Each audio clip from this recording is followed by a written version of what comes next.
Hi, it's Suzy Welch. Welcome to Becoming You. I'm so happy, genuinely happy you're here this week. I'm happy I'm here this week. This is I say they're all special, but this is a very special podcast because I have big news. News that actually affects me, but it really affects you too. And I can't wait to share it. And it came out of something that I thought was really bad. And it ended up to be really good, like even great. And it changed my life. I think it could change your life a little bit, or maybe even a lot of bit if love matters to you, because what I'm talking about today is love. But let's do some housekeeping first. All right, as I said, my name's Suzy Welch.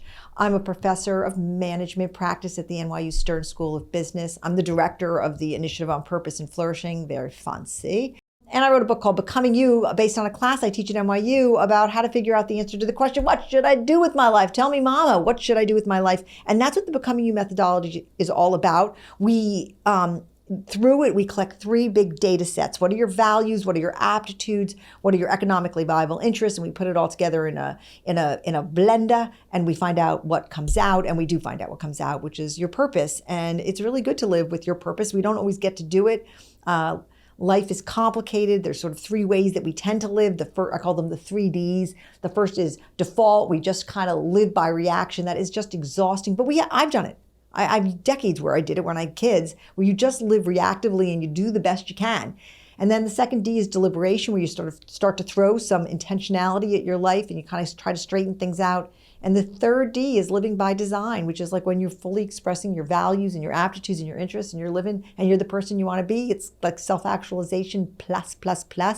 And that's where we're trying to go with Becoming You, because I think that's where you want to go. I think it's where the world wants to go. So that's where we're going. And so thanks for being here. I know that we have some new listeners because a wacky, crazy thing happened, which is this fabulous human being named Caleb Simpson came up to me on the street and I got to know him. And he said, he has a huge social media following, and he asks people how much they pay for rent, and then he gives people tours of people's houses, and he came and did a tour of my house. The star of the whole tour, of course, was Pierre, my dachshund, and it ended up just sort of bringing me to a different group of people who had not known about Becoming You. So if you're one of them, welcome to the pod. I'm so happy you're here. In the next 25 or 30 minutes, we're going to just talk about some really cool stuff. But again, today we're talking about love, all right? And I have a big announcement. Now, before I make the announcement, I have to ask you a question. And the question is this: think about your life for a second. And is there ever a time in your life where you really, really feared something, you dreaded it, and you just did not want it to happen? And I'm talking about being laid off from a job. I'm talking about getting a divorce. People fight against getting a divorce. Nobody says we're getting a divorce, and then it happens the next day. You try to save it for a long time. Losing a friendship, embarrassing yourself, all sorts of stuff. There are things in our lives we just fear, and we have fears deep in us, and we can catastrophize them. But have you ever really feared something in your life? The answer is yes. Kind of hold that thought. And then it happened. It happened, and actually it ended up to be a great thing. It actually ended up to be because there was just some unbelievable thing that happened because the terrible thing happened. And you think later, oh my God, how could have I feared that? I just learned so much from it. I've talked, I think, on this podcast about the time I kind of collapsed in the middle of a speech. I mean, this is the thing you fear the most as a public speaker, as a person who goes out for their living and they give speeches. And I was giving a speech in Toronto, and I was at the end of my book tour for 10-10-10. And I was so beyond exhausted that I lost the ability to keep my shit together. And I pulled out a chair to the middle of the stage and I sat down and I just literally looked at the audience and I said, I'm just so tired. And I then attempted to give the rest of the speech sitting down in a chair in the middle of the room. In the middle of the stage, there were 2,000 people there. If somebody had come out and offered me a cigarette, I would have smoked the cigarette the whole time also. I mean, I was as low as it goes. It was the greatest speech I ever gave because I let down all my defenses. And later I thought, this thing I dreaded, this thing about falling apart in front of people and blowing a speech, actually ended up to be the moment my actual whole career changed, because I found out actually if I just showed my vulnerability and my humanity, that was freeing to me and meaningful to the people I was speaking to. I mean, and of course, I had a divorce. You know how hard Eric and I fought, my first husband and I fought to try to keep it together. We had 4 children. We just couldn't. And I thought this is the worst thing in the world. It felt like it's a public death when you get a divorce. I mean, it's very embarrassing. And then both of us went on to have such better lives. I'm so happy for his life now. He's a good friend of mine. And I ended up finding and meeting the man I was supposed to be married to and having our beautiful, splendid 2 decades together. So great things can come from bad things. And that's what happened to me with what I'm going to talk to you about today. And again, this is linked to love. So here's the story. And it goes like this.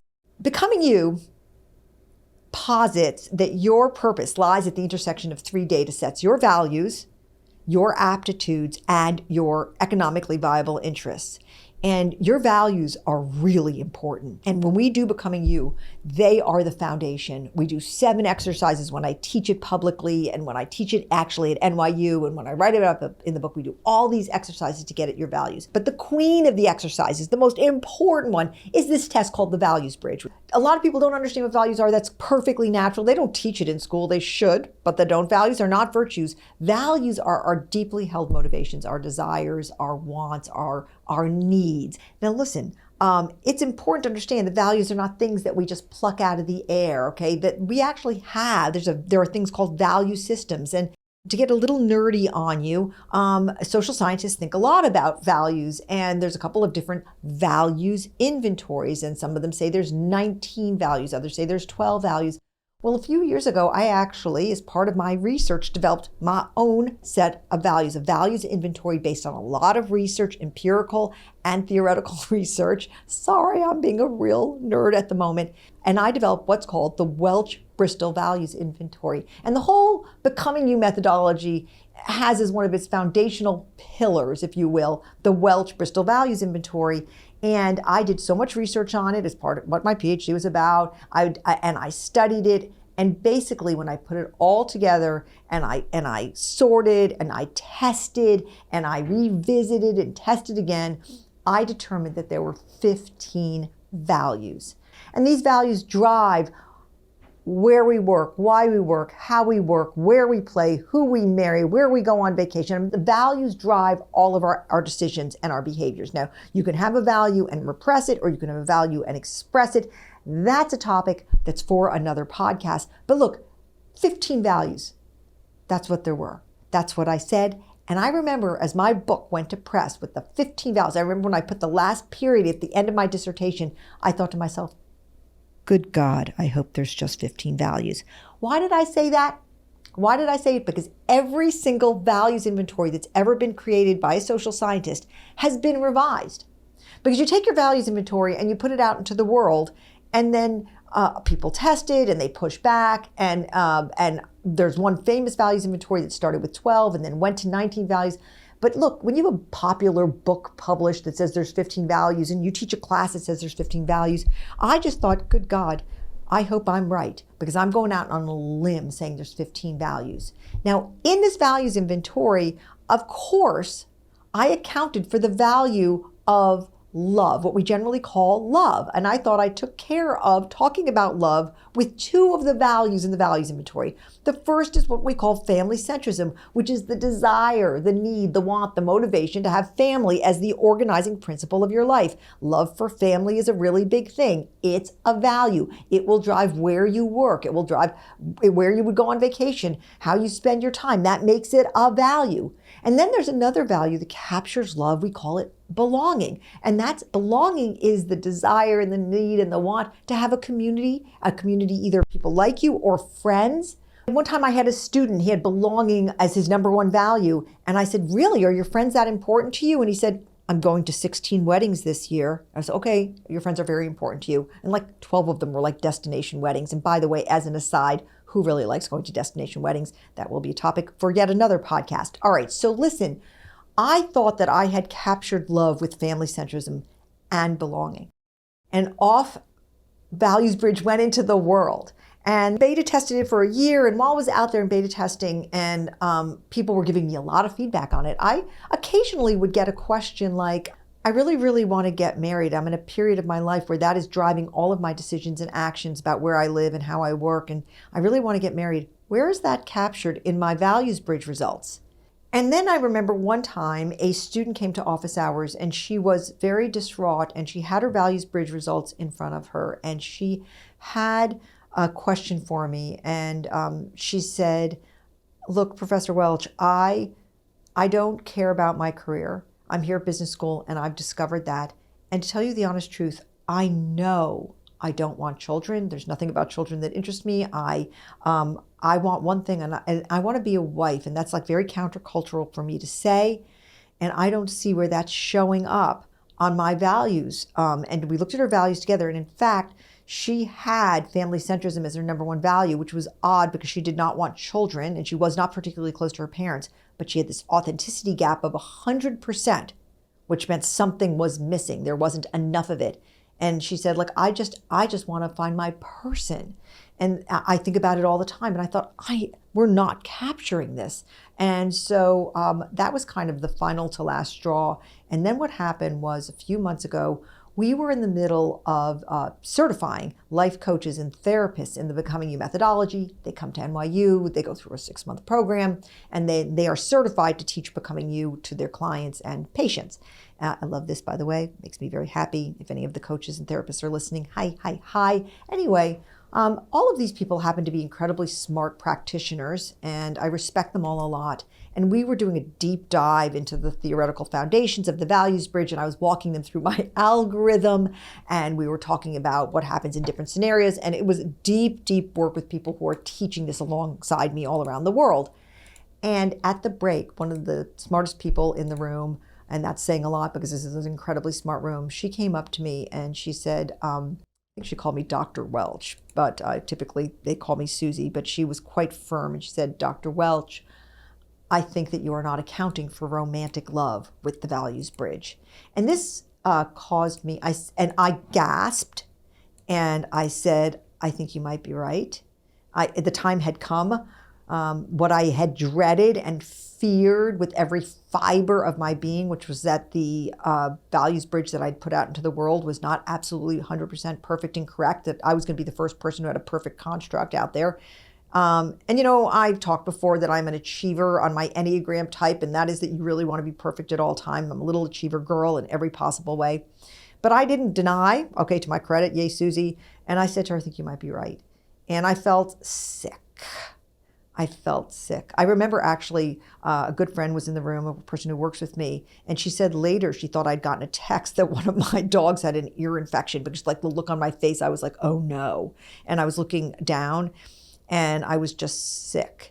And I came back to the team the next day and I sat down with the psychometricians and the coders and everybody who's been involved in Becoming You Labs and creating the values bridge.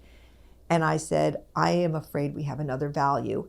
And they were like, no, this can't be. Because I got to tell you, we all knew immediately what it meant. It meant we had to unpick and unknit the algorithm. It meant we needed to rebuild the tool, which we'd been spending months building, because you add a 16th value in, everything changes. Now, look, we knew we couldn't just throw it in there. We had to test it. And so to nerd out on you further yet, what we did first is we created a set of questions that would test to see if a romantic partnered relationship was a value. Romantic love is this value. The desire, let me just explain it for you a second. This is the desire to be in a romantic relationship with one other person, or if you're in one already, the desire to organize your life around this relationship. And you know people like, my partner is the most important thing. I don't make a decision or do anything without thinking about how it impacts my partner. And or if you are not in a relationship, they don't make a decision without thinking how it is going to impact their pursuit of finding this person, which is no shade. I mean, I know we put a lot of positivity on career in our culture, or we can, but if your desire in life is to be in a partner relationship, to be in a romantic relationship, to be a husband or a wife, and that's your number one value or your number three, if you're not hurting anybody, that's your value. That's a choice. That's the beautiful thing about values. They're choices, right? And the most important thing, I think, is not whether they're good or bad, because they're not. They're just good or bad for you. The important thing is to live them authentically, to live your values authentically, because that's when you feel good. And that's when you feel joy. And that's when you spread that joy. Okay, it starts as a positive cycle, all right? So we got together. We worked on creating 8 questions, 4 positive, 4 negative, sorry to be all technical here, that would test for this value, which I called I had to come up with a name for it, just like all the other values, right? And I played with a bunch of different names, and then I landed on this term, belovedness. Belovedness. That's the value of romantic love. And we tested it a lot, everyone seems to get it the moment you say it. The value of romantic love, of partnered love, is belovedness. That's the name of the value. So we went through the process of coming up with questions. Then we started to put it into a lot of validation rounds and testing. And what we had to find out was it a unique value, or did it track exactly with the value of family centrism, or did it track exactly with the value of belonging, or some other value we didn't expect? We had to determine whether or not it was a distinct value. And believe it or not, my friends, this took several months because we did a lot of testing to make sure that we were not screwing up, or I wasn't jumping the gun, or I wasn't acting on impulse or a hunch, because we want the values bridge to be a highly scientifically validated test. That's part of why we all feel so great about it. The people who do the kind of testing on my team went away and they did the testing. And one day I came in and they were waiting for me. And so I said to my head developer, how do you have the results? And she said, yes, we do. And I sat down, the whole team was looking at me, and she said, belovedness is a value. And it had tested out that it was entirely distinct from family centrism and belonging. In other words, there could be people who really valued family. They wanted to organize their life, say, around their parents or their kids, but had no value of belovedness, or had a limited value of belovedness. They just didn't care about the role their partner played. And vice versa, that there were people very, very high belovedness, wanting a partnered romantic relationship, but had a relatively limited interest in family centrism. And the same was true with belonging. You could have high belonging and low belovedness, and so forth. And we discovered, yeah, there is a 16th value, the value of romantic partnered intimacy and love. And that value is belovedness. It is the value of intimacy with another person, intimacy that is not friendship, intimacy that is not family, intimacy that is sexual in one way, but a kind of intimacy that you have with a partner, a spouse or a boyfriend or girlfriend, but your person, the person you do life with in a romantic way, okay? That is belovedness. It is not the value of loving your parents and your kids. That's a different kind of love. That's what we found out. And it's a different priority for people. And it's not belonging, the love you have for your friends, your affinity group, the people you work with or go to school with or play pickleball with or whatever. It is this very different kind of love, like the Romeo and Juliet belovedness. This is romantic love. It's the kind of love that people, it's romantic love. So they romanticize it. And when you have it, you've got it. It's that kind of, oh, you're in love. That's this kind of love. That is belovedness. And so we then had to go forward and start doing more beta testing. And then finally, we had to do the work of taking apart, which we were doing behind the scenes as all of you were taking the values bridge, taking it apart and inserting a new value and all of its conflicts and all of its harmonies with other values and all of the ways it plays out in people's lives, and doing all the writing and assessing. And then we went forward and we tested it one last time. It's out there now. You can, and I urge you warmly to go take your values bridge again. You can do that. If you've taken it before, you can take it again and again, and you can find out where belovedness shows up for you. Where does the value of a partnered, intimate, personal relationship with a person, what role does that play in your life? Is it number one? Is it the top value that you have? Is it number 7, sort of in the middle? Is it your dead last value? I'm going to tell you where it is for me. Not quite yet. Let's not jump to that yet. I want you to think and ponder about where it is in your life. And because, like all other values, it can drive so many of your decisions and your actions. And here's another thing about it. You can have a big authenticity gap on it. You could have it as your number one value, and you could have a 90% gap, meaning you want it and you're not getting it, you haven't found it, and that's causing the ache. I bet right before my divorce, I had belovedness somewhere, and I bet that my gap was 100% because I wasn't feeling it, I wasn't having it. It's a little bit different, say, than like when you have an authenticity gap on beholderism, okay? Or on, but I think it's almost like voice. It's so deep in you. So the thing about belovedness is we can find it out about ourselves. And I urge you to do that. As I'm speaking, you may already know, oh my God, that's the value, that's my number one. Or you may be thinking, that just does not matter to me, that's probably down at 11. I urge you to take the test to find out, or just in your own head figure out where it ranks for you. But the test is the place that you can really find out. But here's the thing. If you are in a partnered relationship, it's kind of interesting to find out where belovedness is for your partner. Because think about the scenario where you have the same level of belovedness as your partner and you both sort of value the look, and it can be high or it can be low. But when it comes to how important the relationship is, you're in the same place.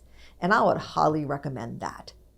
And then there's a case where one member of the couple really, really has a high value on the relationship, and they want the relationship to be the center of their lives. They want the weekends planned around it. They want the vacations planned around it. They want life planned around it. And the other person, they're in the relationship, but for God's sake, it's just not that important to them. It's down at number 12 or 13. And that's going to cause so much misunderstanding and conflict. We call it the values bridge for a reason, because it gives you the language to get closer to each other, to cross the river, to talk to each other about what your values are. I mean, earlier today, somebody called me a workaholic. I said, we don't use that word around here. I have high work centrism. When you call somebody a workaholic, it's like calling somebody, anytime you call somebody an aholic, it's a sickness. And I want to understand you and you want to understand me. I have high work centrism. Obviously, you have lower work centrism. Now let's talk. Let's not judge. And the same thing is true with belovedness. I have high belovedness. It looks like yours is lower. What does that mean about how we find mutual common ground? Now, couples, I'm not going to like dodge around here. I think it's good when you have the same level of belovedness or an understanding that you have different levels of belovedness, and you're going to work that through. You're going to work that through. So that's the big headline. There's a 16th value, and it's about love. And it might just be one of the most important values. Eventually, and hopefully soon, we're going to have enough data. About 1,000 people a day take the values bridge. Okay, we're getting a lot of people taking the values bridge. Pretty soon we'll have some data about where it ranks according to generation. What I'm dying to see is whether there's any difference between genders on where belovedness ranks. I mean, that's going to be interesting to see if men and women have different values around it. I'd love to see where it ranks with different people and generations and genders around its relationship with other values. What's higher, family centrism or belovedness? The data's coming. I can't wait. Who knew at this point in my life that I would become a data nerd, but I am one, and I own it. So I'm really excited. I have to tell you the honest truth, where I started, I feared this day. And yet I think that this is so exciting because the values bridge and becoming you is about creating a language where we understand ourselves better and each other better. And this adds a word to the language that makes the language so much more expressive. My sister is in a long, beautiful relationship with a German guy, a German man, Bernhard, and she's learned all these German words. And sometimes I think, why don't we have some of those German words? Like there's a German word for the feeling you get when you go to the library and it's closed. I mean, there's a German word for everything. A German word, like what it feels like when you can't find one of your missing shoes. There's just German words left, right, and center. And I think the more words we have, the better we are at understanding ourselves and each other. And now we have a word to understand this value, this desire to either have a romantic partnered relationship, high or low, and if we're in one, the desire to make it where it is as a priority in our lives. So that's belovedness. And I can't wait. Please write me at hello@Suzy Welch if you've got questions about it. I'm going to ask my producers if they have any questions about it. Oh, Isa, you have a question. What is it? You don't have any data yet, but where do you think there will be any surprises around belovedness? Yeah, that's a great question. I do think there's going to be a surprise around belovedness. I think, I think people who take the test are going to be surprised, and I think it might be young women in their 20s, 30s, and maybe early 40s, because there's been this kind of cultural narrative that your job has got to come first. There's been this cultural narrative, like girl boss cultural narrative, like my job comes first, I'm about achievement, I'm about work, and all this other stuff. Many of us truly buy into it, and other people kind of buy into it because that's the narrative you're supposed to buy into. And of course, I'm speaking in New York City, so we kind of got our own culture here. But I think there are people who are going to take the test and find out that their belovedness is higher than they are admitting to themselves.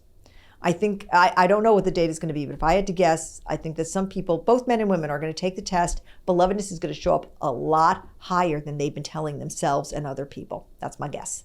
And so we shall soon see, because there's a very loud cultural narrative about work and achievement. I'm guessing. I could be totally wrong. It actually wouldn't it be very interesting if it's a complete flip. So we shall soon find out. Oh, Mikey, you have a question. What is it? So you took the test. Where did belovedness come out for you? Where do you think it came out for me? This is the shocker that I talked about at the beginning. You nailed it. Okay, where do you think it came out? I think it would come out like a 4. A 4. Yeah. Isa, you want to guess? Yeah, I would think like in the top 5. Okay, guess where? Dead last. 16. Came out. I looked at it. I have to say, I was not surprised. I mean, it's a little stunning to see that belovedness is your number 16. It displaced eudaimonia for me. I'm a fun one, aren't I? Number 15, eudaimonia. Number 16, belovedness. I'd say I wasn't surprised. Look, people ask me all the time, do values change? And I say, I think our values are pretty much baked in by our mid-20s. I have a whole theory around this. I'm going to test this theory, but I do think this. I do think there are times where values change because of seismic life events. Okay? I had a seismic life event when I lost my husband.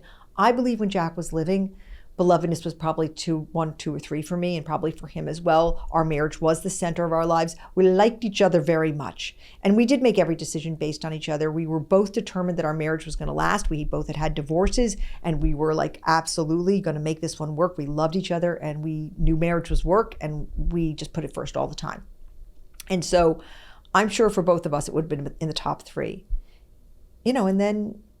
And then that the person who made that value a value to me left this world, and I didn't feel I had to fill the void with another person. I actually, in a way, knew that another person couldn't fill that void, and so it was very interesting. I saw it, and I saw it at 16. I have to say, there was a little piece of me that went, "Yup." And it doesn't mean I don't love. I do. And in fact, one of my kids is getting married, and I'm like, I want to dance with somebody at the wedding. I mean, does that mean I want to have a partner to dance with? No, but I want to dance with somebody at that wedding. And so I get that love is fantastic. And I know what it feels like to have belovedness be really high up and to have it fully expressed. That's pretty good stuff. But you know what? You can have a life without it, and that's pretty good stuff too. Life is just so exquisite and marvelous, and so just living your values is so beautiful. It doesn't have to be belovedness, but for me, I have to say, it came in last, and I think it's very accurate for me at this point in my life. And again, with values, they don't move around every week, and they don't move around every year. I do think that they can move with a seismic life event, and I think this is proof of it. All right, that's it. That's belovedness. That's the news. I can't wait to hear from you about it, and I can't wait to start looking at where people are ending up with it. And speaking of love, I really love you, and I'm so glad that you have been here with the podcast this week. We'll be back next week. We've got a bunch of really interesting podcasts coming up. I'm doing Becoming You with a Couple coming up, and we've got some really great guests coming on. We've got another Career Confidential coming down the pike where Dustin and I sit down and talk about your biggest career questions. I've gotten so many career questions in my DMs lately. Thank you. We keep track of them, and I will be answering them in Career Confidential. So thanks for being here this week. I will see you next week, and until then, keep becoming you.